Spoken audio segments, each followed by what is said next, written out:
Assalamualaikum warahmatullahi wabarakatuh.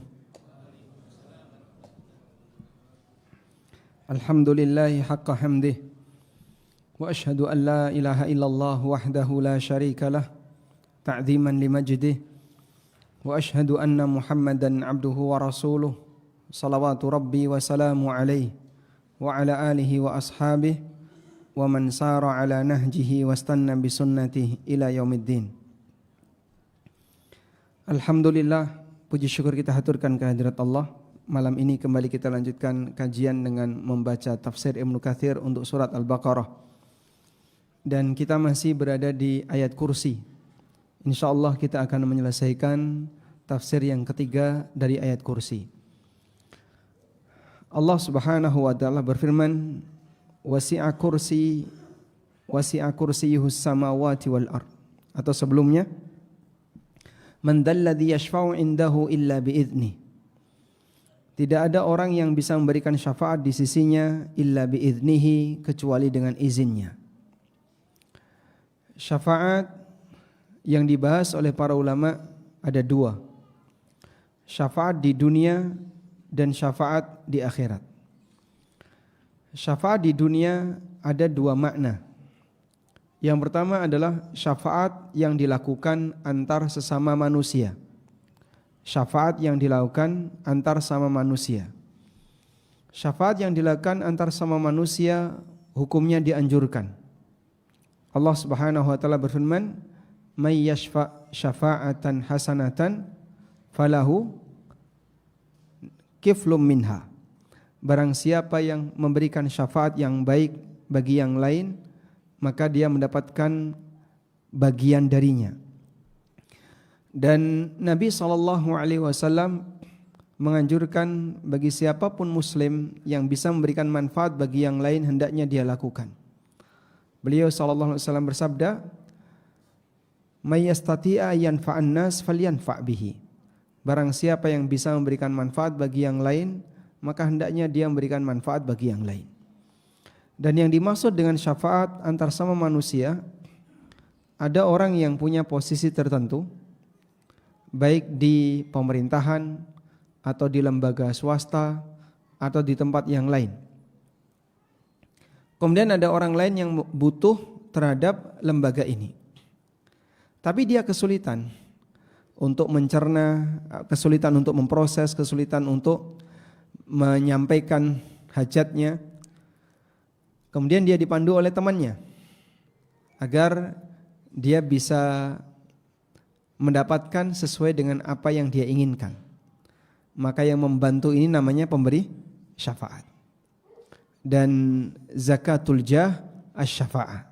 Sampai ada ungkapan, zakatnya orang yang punya kedudukan adalah syafaat. Praktek syafaat seperti ini bagian dari ta'awun 'alal birri wat taqwa. Namun ada satu aturan yang tidak boleh dilanggar. Dilarang berbayar. Karena itu siapapun yang memberi syafaat bagi orang lain, maka dia tidak boleh menetapkan tarif. Dan yang kedua, tidak boleh menerima hadiah apapun.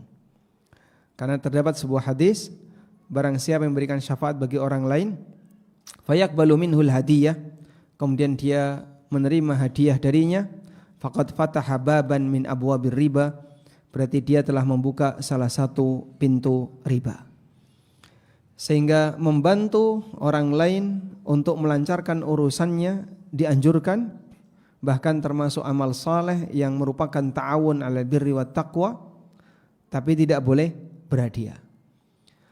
Kemudian juga syafaat semacam ini tidak diperkenankan menggeser hak orang lain.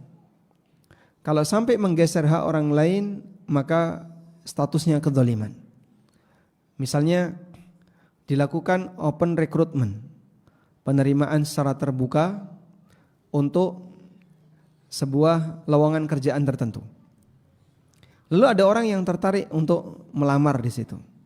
Ada banyak sekali calon-calon pendaftar. Kemudian mereka dites sampai akhirnya tes yang terakhir adalah tes wawancara. Lalu ada salah satu yang titip, tolong ini dimasukkan. Padahal di situ mungkin ada 10 kandidat, yang semuanya punya peluang yang sama. Tapi ketika satu ini dimasukkan melalui jalur syafaat, berarti dia menggeser yang lain. Jika dia menggeser yang lain sesuai dengan SOP yang berlaku, tidak ada masalah, tidak ada sisi kedzaliman. Tapi kalau dia menggeser orang lain hanya karena masalah kedekatan dan seterusnya, berarti dia mendolimi yang lain. Kalau dalam pemerintahan 100% seperti ini dilarang, karena semua rakyat memiliki hak yang sama. Tapi kalau perusahaan swasta, jika dilakukan perekrutan secara terbuka, hukumnya dilarang. Tapi kalau perekrutan secara tertutup, hukumnya boleh, karena tidak ada kedzaliman kepada yang lain. Saya pemilik perusahaan, lalu ada tetangga saya atau teman saya titip anaknya, tolong ini dikaryakan di perusahaan kamu. Lalu saya terima tanpa syarat, tanpa tes, tanpa apapun, boleh atau tidak? Boleh. Itu adalah hak saya sebagai pemilik perusahaan. Saya mau menerima siapapun, mau menolak siapapun, silahkan. Tapi ketika saya menetapkan rekrutmen secara terbuka, kemudian ada banyak pendaftar di situ, lalu kemudian saya pilih 2 orang, dan salah satunya adalah titipan, kemudian menggeser beberapa calon pendaftar yang lain, dan itu tidak sesuai SOP, maka status saya telah mendolimi yang lain. Baik, berarti kira-kira hukum nepotisme dalam Islam itu boleh atau tidak? Tergantung situasinya, tergantung kondisinya. Untuk perusahaan swasta, nepotisme diperbolehkan selama tidak ada rekrutmen terbuka. Kalau perusahaan milik pemerintah 100% dilarang, karena tidak ada orang yang punya hak menetapkan seseorang diterima kecuali harus melalui peraturan yang berlaku. Baik. Berikutnya kita beralih kepada syafaat di dunia yang dipahami oleh orang musyrikin. Bentuk syafaat di dunia yang dipahami oleh orang musyrikin adalah mereka meyakini ada arwah orang saleh yang bisa mengantarkan doa mereka kepada Allah. Dan ini alasan kenapa mereka menyembah berhala. Ketika mereka menyampaikan penjelasan kenapa mereka menyembah berhala, wa yaqulun, mereka mengatakan haula'i syufa'una indallah. Mereka adalah para pemberi syafaat kami di sisi Allah.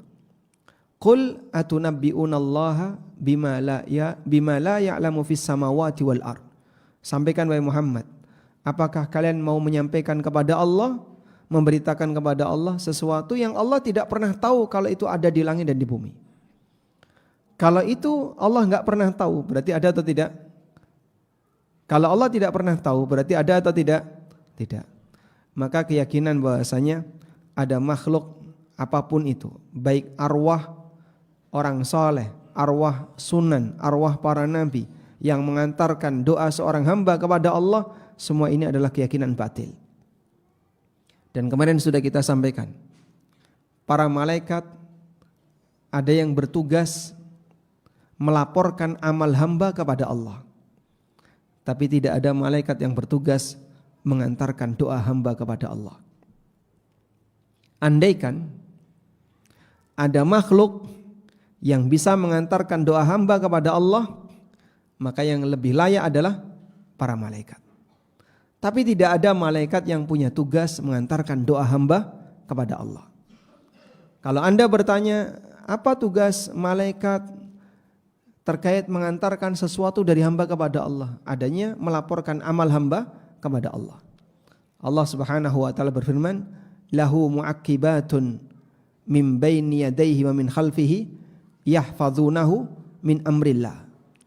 Allah memiliki malaikat mu'aqibat yang datang silih berganti, menjaga manusia dari arah depan, dari arah belakang, atas ketetapan dari Allah.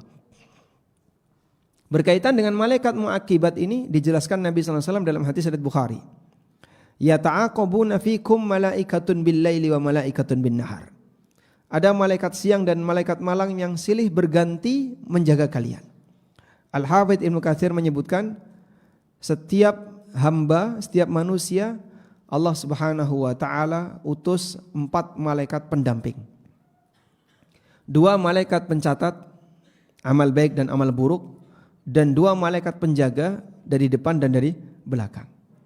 Malaikat penjaga ini mereka silih berganti antara malaikat shift siang dan malaikat yang menjaga di waktu malam.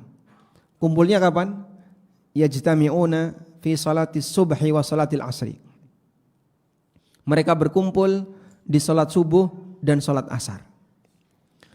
Ketika para malaikat kumpul di waktu subuh, para malaikat siang turun, malaikat malam naik. Fayas'aluhum rabbuhum wa huwa a'lamu bihim. Lalu Allah Ta'ala bertanya kepada malaikat yang naik ini tentang hambanya, walaupun Allah lebih tahu tentang kondisi hamba. Apa fungsi Allah bertanya kalau Allah sendiri sudah tahu? Allah jadikan malaikat ini sebagai saksi. Allah jadikan malaikat ini sebagai saksi. Kita sering melakukan seperti itu. Terkadang kita melihat ada sebuah pelanggaran yang dilakukan oleh anak kita. Kemudian saat kejadian selesai kita tanya kepada yang bersangkutan, kamu tadi melakukan seperti ini? Dia mungkin gak ngaku. Padahal kita tadi tahu, kita lihat lewat CCTV atau yang lainnya. Begitu dia ngaku, maka pengakuan dia menjadi saksi. Dia bersaksi atas dirinya sendiri. Dan Allah Subhanahu wa taala menjadikan para malaikat menjadi saksi. Sehingga malaikat ditanya oleh Allah Subhanahu wa taala. Di posisi mereka dijadikan oleh Allah sebagai saksi. Kaifa taraktum ibadi? Bagaimana kondisi terakhir ketika kalian meninggalkan para hambaku? Maka pada saat Bapak Ibu sedang melaksanakan sholat asar atau sholat subuh tepat waktu, malaikat ini akan menjawab, taraknahum wa atainahum wa hum yusallun. Kami tinggalkan mereka dan kami datangi mereka pada saat mereka sedang sholat. Karena malaikat silih berganti dan pergantian itu terjadi di waktu subuh dan asar. Karena itulah Nabi SAW memberikan janji, man sallal bardain dakhalal jannah. Hadis riwayat Abu Dawud. Barang siapa yang menjaga salat al-bardain di 2 waktu dingin, subuh dan asar, maka dia akan masuk surga. Allah Subhanahu wa taala menyebut salat subuh sebagai salat yang disaksikan. Aqimis salata liduluki syamsi ila ghasaqil lail wa qur'anal fajr. Inna qur'anal fajri kana masyhuda. Tegakkanlah salat sejak mulai dulukus syams, matahari mulai tergelincir, ila ghasaqil lail, sampai malam yang gelap, yaitu sampai tengah malam. Wa qur'anal fajri, dan kerjakanlah Quran di waktu fajar. Quran di waktu fajar maknanya adalah salat subuh.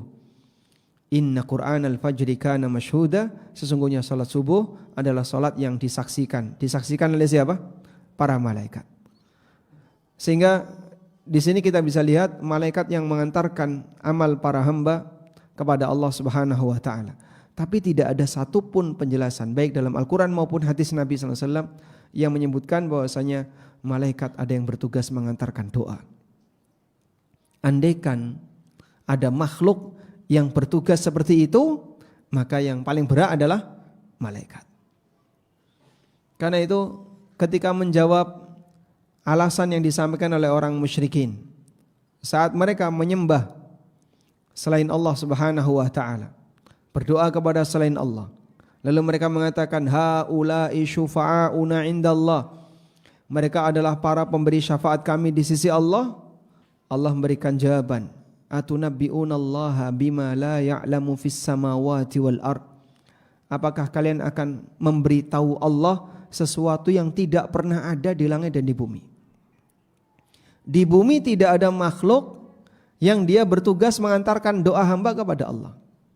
Para malaikat yang ada di langit juga tidak pernah diberi tugas untuk mengantarkan doa hamba kepada Allah.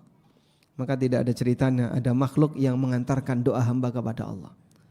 Dari sinilah kita bisa memahami bahwasanya untuk urusan doa Allah Subhanahu wa taala menghendaki agar hamba langsung minta kepadanya. Untuk urusan doa hamba harus meminta langsung kepada Allah. Boleh enggak Pak melalui orang lain agar minta didoakan? Boleh, tapi orang ini harus dalam posisi masih hidup dan dia ada komunikasi dengan kita.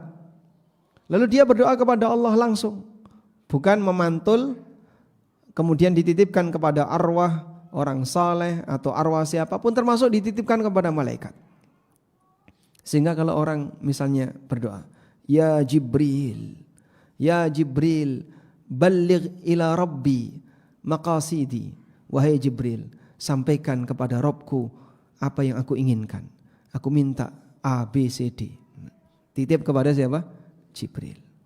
Boleh? Tidak boleh. Praktek seperti ini tidak diperkenankan. Sehingga tidak boleh memantulkan doa kepada makhluk. Sehingga hamba ketika berdoa langsung minta kepada Allah, ya Rabbi, Rabbana, Rabbighfirli, dan seterusnya. Tayyib. Ini syafaat di dunia berkaitan dengan masalah doa ditiadakan dalam syariat, ditiadakan oleh Al-Quran. Selanjutnya kita beralih ke syafaat di akhirat. Syafaat di akhirat bentuknya adalah seorang hamba menolong hamba yang lain agar diselamatkan dari neraka atau dimasukkan ke dalam surga atau ditinggikan derajatnya di surga. Yang pada asalnya hak untuk menolong semacam ini hanya ada pada Allah Subhanahu wa taala. Karena ini bagian dari hak tunggal Allah. Siapa yang bisa mengampuni? Tidak ada yang lain kecuali Allah. Siapa yang bisa memasukkan orang ke dalam surga? Tidak ada yang lain kecuali Zat pemilik surga. Siapa yang bisa mengentaskan orang dari neraka? Tidak ada yang lain kecuali Allah. Baik. Semua ini adalah hak tunggal Allah. Baik. Lalu kenapa makhluk bisa? Nah, disinilah kenapa disebut sebagai syafaat. Asy-syafa'ah secara makna bahasa dari kata asy-syaf'u. Asy-syaf'u yang artinya genap. Allah Subhanahu wa taala berfirman, "Wasy-syaf'i wal watr. Wal fajri wa layalin ashr, wasy-syaf'i wal watr." Wasy-syaf'i wal watr. Demi yang genap dan yang ganjil. Sebab makhluk ini hanya ada dua. Kalau enggak genap, ganjil. Maka Allah bersumpah dengan semua makhluknya, yang genap maupun yang ganjil. Sebutkan contoh makhluk yang ganjil. Sebutkan contoh makhluk yang ganjil. Matahari itu ada berapa? Ada? Kok enggak jawab? Baik, ganjil atau genap? Ganjil. Bulan ada berapa? 1. Makhluk yang ganjil. Langit ada 7 lapis langit. Bumi ada 7 lapis bumi. Matahari ada 1. Bulan ada 1 dan seterusnya. Ada makhluk yang genap yang berpasangan. Seperti manusia berpasangan. Dan banyak makhluk yang lain yang berpasangan. Allah berfirman, wasy-syaf'i wal watr. Demi yang genap dan yang ganjil. Sebagian ada yang memaknai yang genap di sini adalah tanggal 10 Dzulhijjah, sedangkan yang ganjil tanggal 9 Dzulhijjah.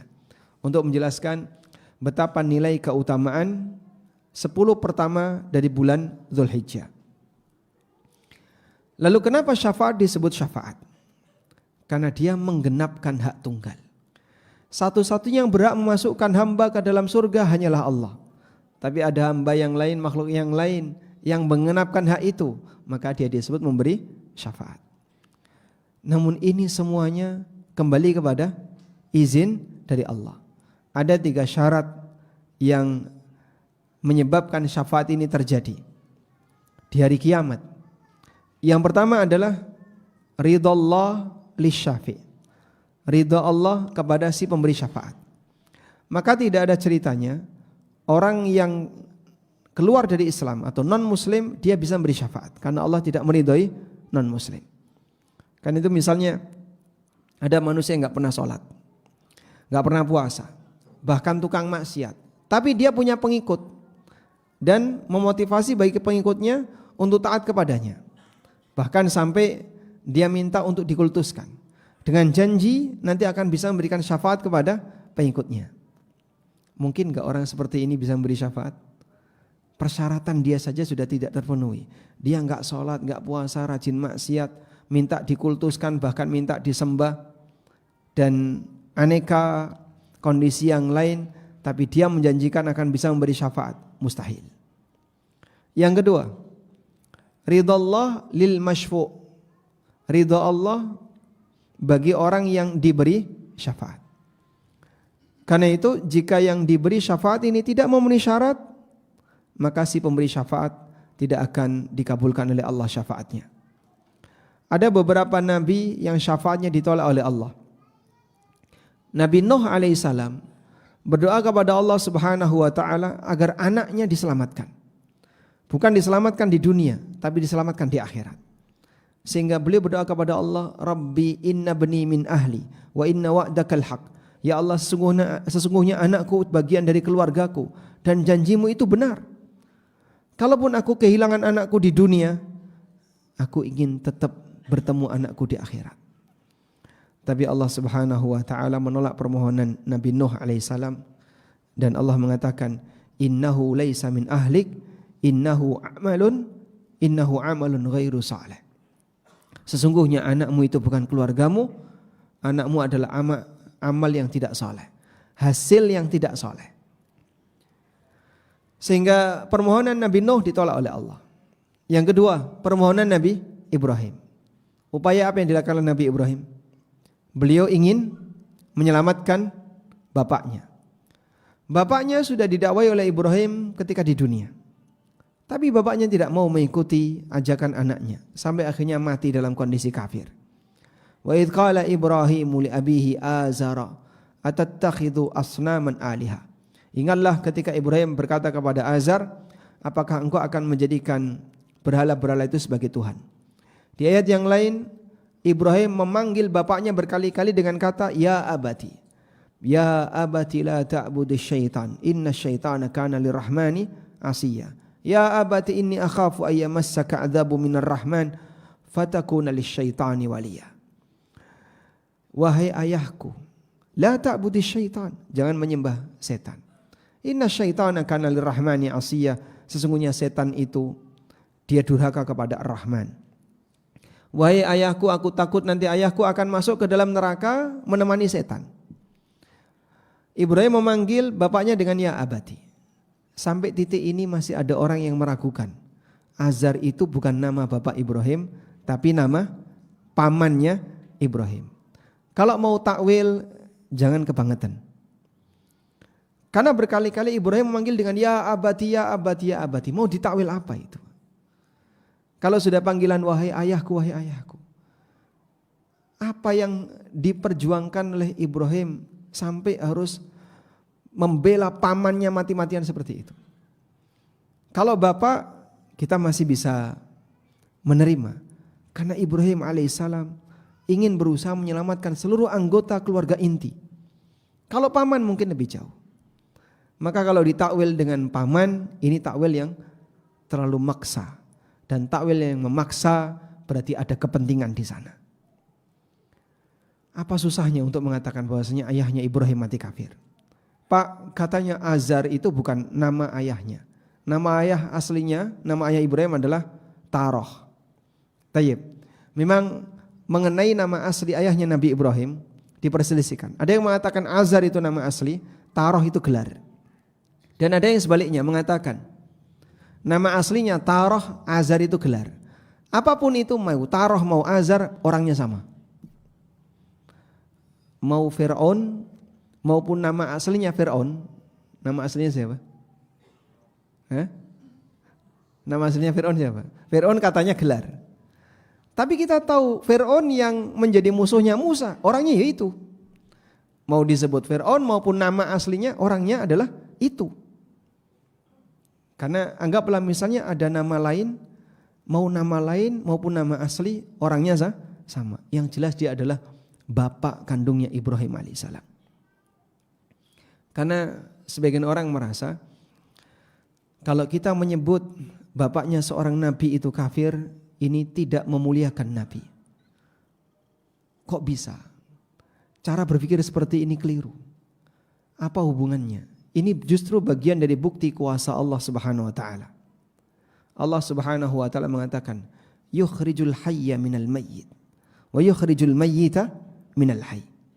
Allah mengeluarkan yang hidup dari yang mati. Dan Allah mengeluarkan yang mati dari yang hidup. Yang hidup di sini adalah mukmin, yang mati di sini kafir. Allah Subhanahu wa taala kuasa untuk melahirkan seorang anak yang mukmin dari bapak yang kafir.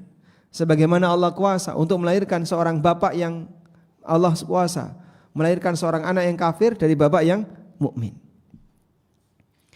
Kalau kita menyebut anaknya Nabi Nuh kafir, apakah itu sama dengan menghina Nabi Nuh? Apakah sama dengan menghina Nabi Nuh? Tidak.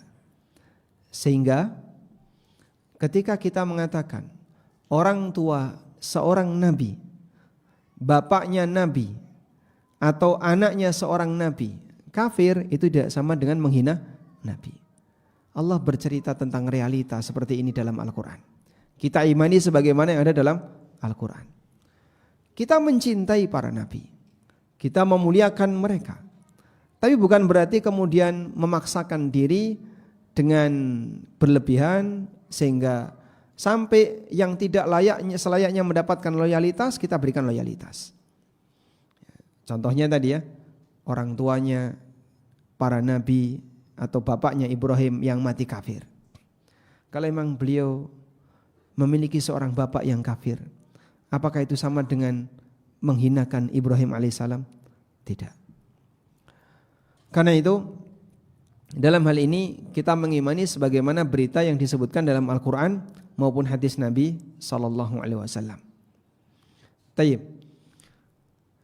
Ibrahim berusaha untuk menyelamatkan bapaknya, tapi tidak diterima oleh Allah Subhanahu Wa Taala. Sebagaimana disebutkan dalam hadis riwayat Bukhari, Nabi SAW pernah mengatakan, Yalqa Ibrahimu abahu azara yaumal qiyamah, wa ala wajhi azar qatara ghabara.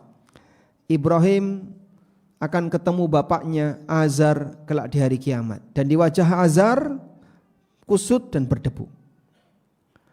Lalu Ibrahim mengatakan kepada Azar, Alam aqul laka la ta'sini? Bukankah aku sudah pernah mengatakan kepada bapak jangan membelot dari ajaranku? Faqala Azar, Al-ana la a'sika. Sekarang aku tidak akan durhaka kepadamu. Lalu Ibrahim mengatakan, Ya Rabbi, alaysa qad wa'adtani alla tukhzini yauma yub'atsun? Ya Allah, bukankah engkau telah menjanjikan kepadaku engkau tidak akan membuat aku terhina pada hari kebangkitan, pada hari kiamat. Wa ayyu khizyin akhza min abil ab'ad. Dan kehinaan apalagi yang lebih parah dibandingkan ketika aku dijauhkan dari ayahku. Apa kata Allah? Qala Rabbul Izza azza wa jal, inni haramtul jannata 'alal kafirin. Aku haramkan surga bagi orang kafir. Harga mati yang tidak bisa ditawar. Sehingga upaya apapun yang dilakukan oleh manusia untuk membela siapapun, jika tidak diridhai oleh Allah, maka dia tidak akan bisa mendapatkan syafaat. Sehingga ini salah satu di antara bukti kuat bahwasanya orang yang tidak diridhai oleh Allah tidak akan mendapatkan syafaat. Syarat yang ketiga adalah idznullah lisyafa'ah. Allah memberikan izin agar syafaat itu terjadi. Allah memberikan izin agar syafaat itu terjadi. Kalau tidak ada izin, maka selamanya tidak akan terjadi. Dengan tegas Allah mengatakan, Man dzalladzi yashfa'u indahu illa bi'idznih. Tidak ada yang bisa memberikan izin kepadanya untuk memberikan syafaat illa bi'idznihi. Tidak akan ada yang bisa memberikan syafaat kepada orang lain kecuali dengan izin Allah Subhanahu wa taala. Tayyib. Dan syarat mutlak orang bisa dapat syafaat adalah ketika dia mati dalam kondisi bertauhid. Ketika dia mati dalam kondisi bertauhid. Sebagaimana dinyatakan dalam hadis riwayat Bukhari, Abu Hurairah radhiyallahu anhu pernah bertanya kepada Nabi sallallahu alaihi wasallam, "Ya Rasulullah, man as'adun nas bi syafa'atika yaumal qiyamah?" Ya Rasulullah, siapakah manusia yang akan berbahagia karena mendapatkan syafaatmu di hari kiamat?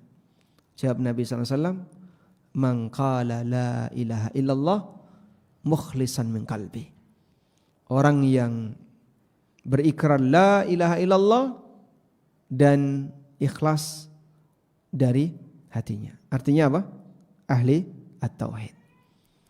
Karena itu Seorang muslim ketika dia menjaga tauhid di sisi Allah Subhanahu wa taala, maka di posisi itulah dia akan berhak untuk mendapatkan syafaat dari Allah, syafaat dari Nabi sallallahu alaihi wasallam dan syafaat dari Allah Subhanahu wa taala. Tayyib. Selanjutnya, ya'lamu ma baina aydihim wa ma khalfahum. Dia mengetahui ma baina aydihim wa ma khalfahum, segala sesuatu yang ada di depan makhluk dan yang ada di belakang makhluk.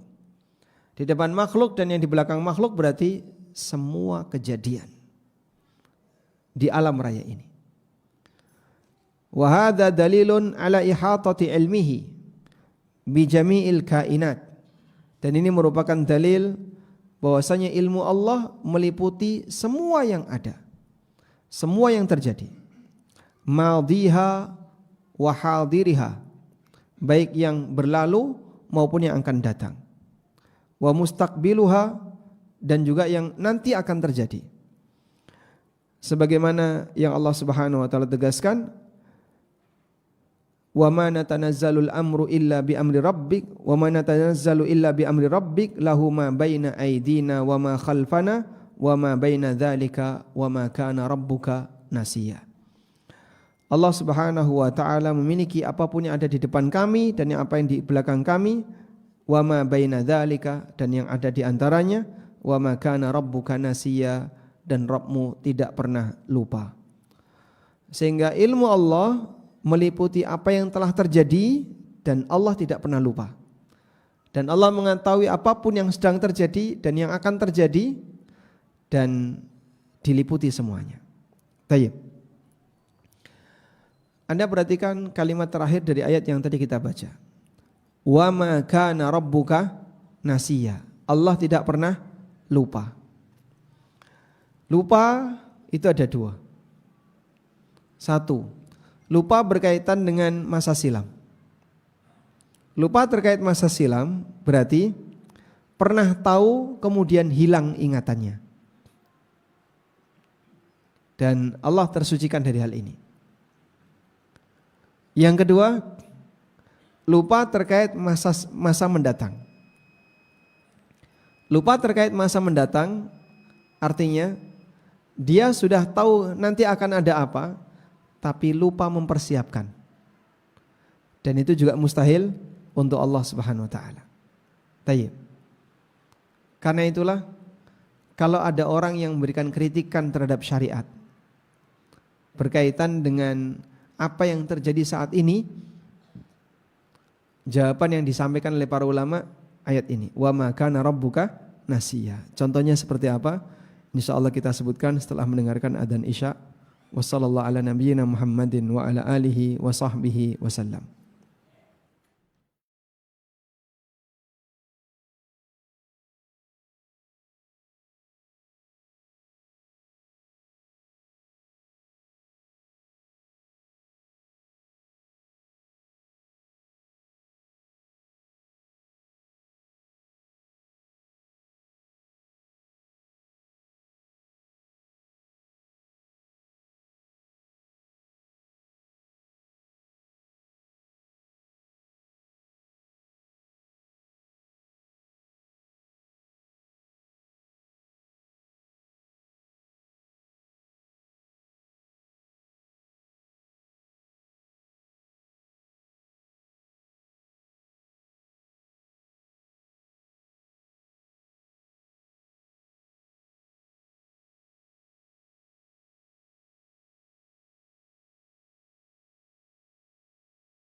Alhamdulillah wassalatu wassalamu ala Rasulillah wa ala alihi wa sahbihi wa mawala.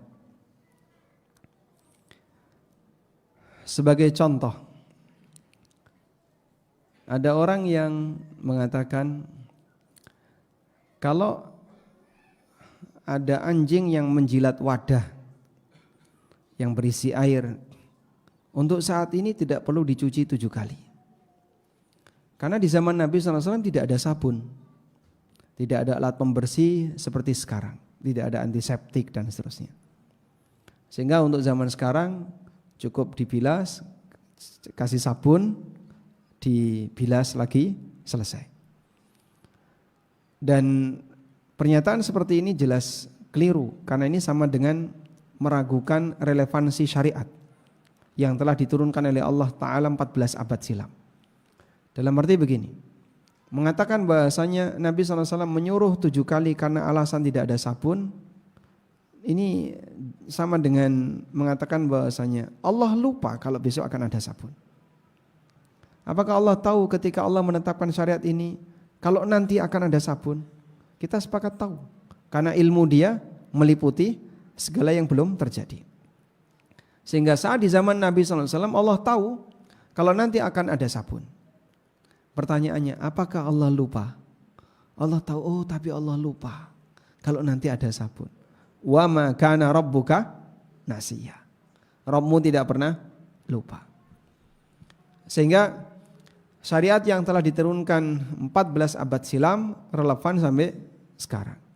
Oleh karena itulah ini bukan masalah ada dan tidak adanya sabun. Hadza amrun ta'abbudi. Ini perkara yang sifatnya mahdhah sehingga ikuti saja sesuai dengan panduan yang ada. Baik. Kemudian wala yuhituna bi syai'in min ilmihi illa bima syaa.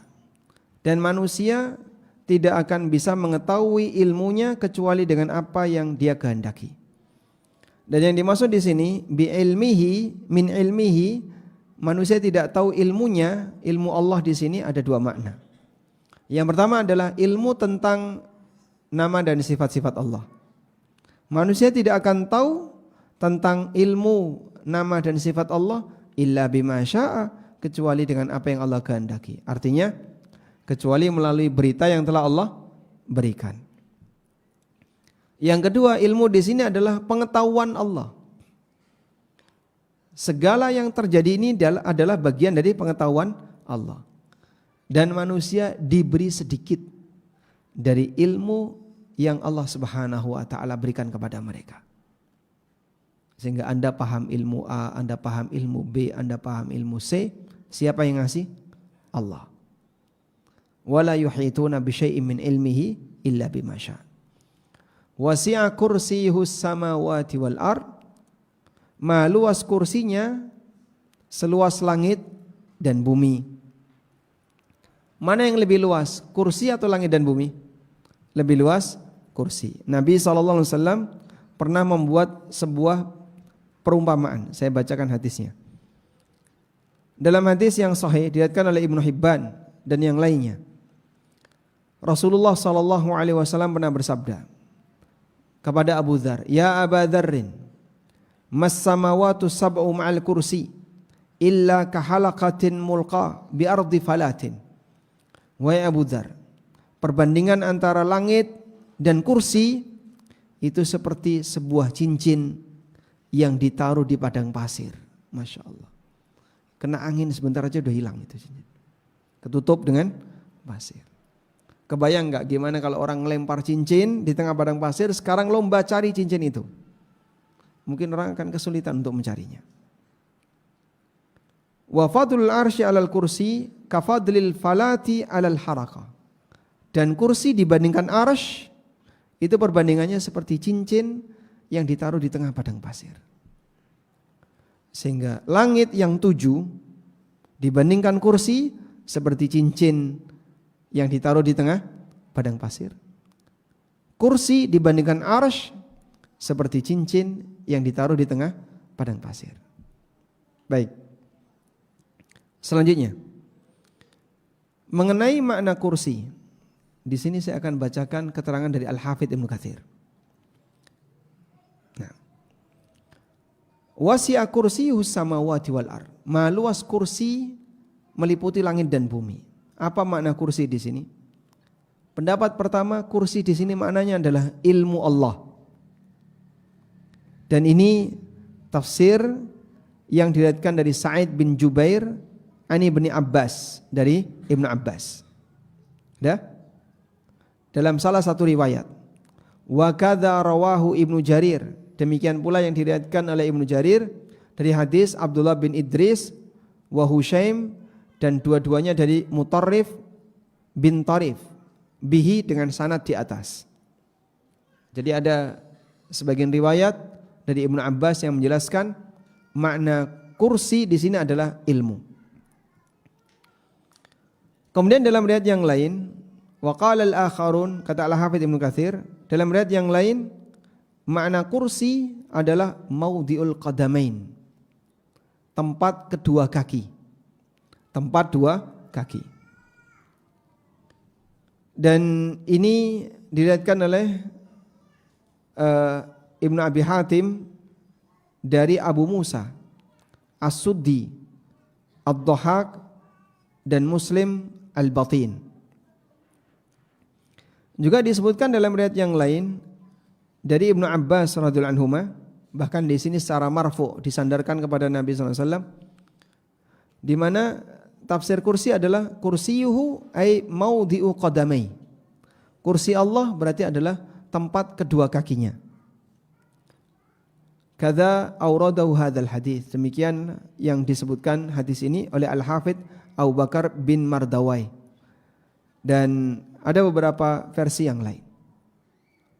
Al-Hafidz menyebutkan beberapa riwayat berkaitan dengan makna kursi. Kesimpulannya, berkaitan dengan makna kursi, ulama berbeda pendapat. Ada yang mengatakan kursi maknanya adalah ilmu Allah.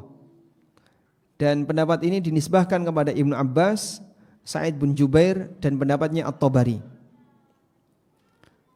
Pendapat yang kedua, bahwasanya kursi adalah arsy itu sendiri. Dan pendapat ini dinisbahkan kepada Hasan Al-Basri. Pendapat ini dinisbahkan kepada qaulnya Hasan Al-Basri. Dan pendapat yang ketiga, kursi maknanya adalah maudhi'ul qadamain, tempat kedua kaki. Baik. Dan ini pendapat Abu Musa Al-Asy'ari sebagaimana tadi sudah kita kutip. Pendapat Ibnu Abbas dalam sebagian riwayat, pendapat As-Suddi, dan pendapat Abu Ubaid Al-Qasim bin Sallam, Ad-Darimi, Al-Azhari, wa aktsaru ahlil ilmi, dan mayoritas ulama Ahlus Sunnah. Nah, yang perlu kita pahami seperti ini. Al-Quran itu disifati oleh Allah, dipuji oleh Allah sebagai kitab yang al-mubin. Al-mubin itu artinya apa? Jelas. Al-mubin punya dua makna, jelas dan bisa menjelaskan. Mubin bermakna mubayyin, bisa menjelaskan. Banyak sekali dalam Al-Quran kalimat al-kitab al-mubin. Saya sempat cari dengan kata kunci al-kitabul mubin, ketemu 6 ayat. Allah Subhanahu wa taala berfirman di surat Yusuf, Alif Lam Ra tilka ayatul kitabil mubin. Di surat Asy-Syu'ara Allah juga mengatakan tilka ayatul kitabil mubin. Di surat Az-Zukhruf Allah berfirman wal kitabil mubin, demi alkitab yang mubin. Demikian pula di surat Ad-Dukhan dan ada di surat Al-Qasas. Ada 6 ayat yang menegaskan wal kitabil mubin. Jadi Al-Quran disifati oleh Allah dengan sifat apa? Al-mubin. Yang kedua, bahasa Al-Quran disifati oleh Allah dengan bahasa yang mubin. Bilisanin Arabiyyin mubin. Quran itu menggunakan bahasa Arab yang jelas. Baik. Kalau ada orang berbicara, tapi apa yang disampaikan ini butuh ditakwil, berarti kira-kira kalimatnya jelas atau tidak? Misalnya ya, ada orang bilang, tolong bawakan kerupuk. Nah, yang tahu tentang orang ini, dia menjelaskan, maksud Bapak kerupuk itu mangga. Jadi kalau Bapak bilang tolong bawakan kerupuk, itu maksudnya adalah bawakan mangga. Aku baru saja beli gas LPG. Oh, maksud gas LPG itu adalah duren. Maksudnya apa? Duren. Ini nyambung nggak kayak gini? Berarti dia menggunakan kalimat yang butuh ditakwil. Tayyib. Al-Quran itu mubin. Maka yang perlu kita pahami misalnya, semua teks Quran itu jelas. Sehingga pada asalnya tidak butuh ditakwil. Oleh karena itulah kalau kita bicara tentang nama dan sifat Allah yang ada dalam Al-Quran, kenapa orang itu senang melakukan takwil? Sehingga aneka bentuk takwil-takwil seperti itu, ini justru akan melengsarkan Quran dari status kitab yang jelas. Padahal demikian jelas bahasanya. Sehingga tangan Allah ditakwil, wajah Allah ditakwil, apalagi kursi nanti ditakwil, apalagi ditakwil, semuanya ditakwil. Ar-Rahmanu 'alal arsy istawa ditakwil. Berarti enggak jelas semua ini bahasa Quran. Kalau semuanya harus ditakwil. Dan itu pun latar belakang dia takwil. Karena kalau saya terjemahkan sesuai dengan makna tekstual, enggak masuk akal. Itu kan karena akal kamu yang terbatas. Oleh karena itu ada 3 hal yang perlu dibedakan ya. Ada teks, ada makna, ada hakikat. Ada? Teks sebagaimana yang tercantum. Makna adalah pemahaman yang tertangkap ketika kita mendengar teks. Hakikat adalah kondisi asli. Ketika kita mendengar sebuah teks, makna ini sebenarnya sudah melekat di teks tersebut. Sudah? Tapi hakikatnya seperti apa? Kita tidak tahu. Kita baru tahu kalau ditampakkan. Misalnya kaki gajah dengan kaki semut. Kata kaki itu teks. Mana apa yang terbayang pada diri Anda ketika Anda mendengar kaki gajah? Sesuai dengan kondisi, ya kita pahami sebagai kaki. Tapi seperti apa hakikatnya ketika Anda melihat gajah baru lihat. Paham ya? Maka kalau kita bicara tentang nama dan sifat Allah, kita pahami teks sesuai dengan teks yang ada, sudah? Tapi seperti apa hakikatnya baru akan ketahuan ketika ditampakkan oleh Allah Subhanahu wa taala. Wallahu taala alam. Demikian yang bisa kita sampaikan, semoga bermanfaat. Wassallallahu ala nabiyyina Muhammadin wa ala alihi wa sahbihi wasallam. Wa akhiru da'wana anil hamdulillahi rabbil alamin. Wassalamu alaikum warahmatullahi wabarakatuh.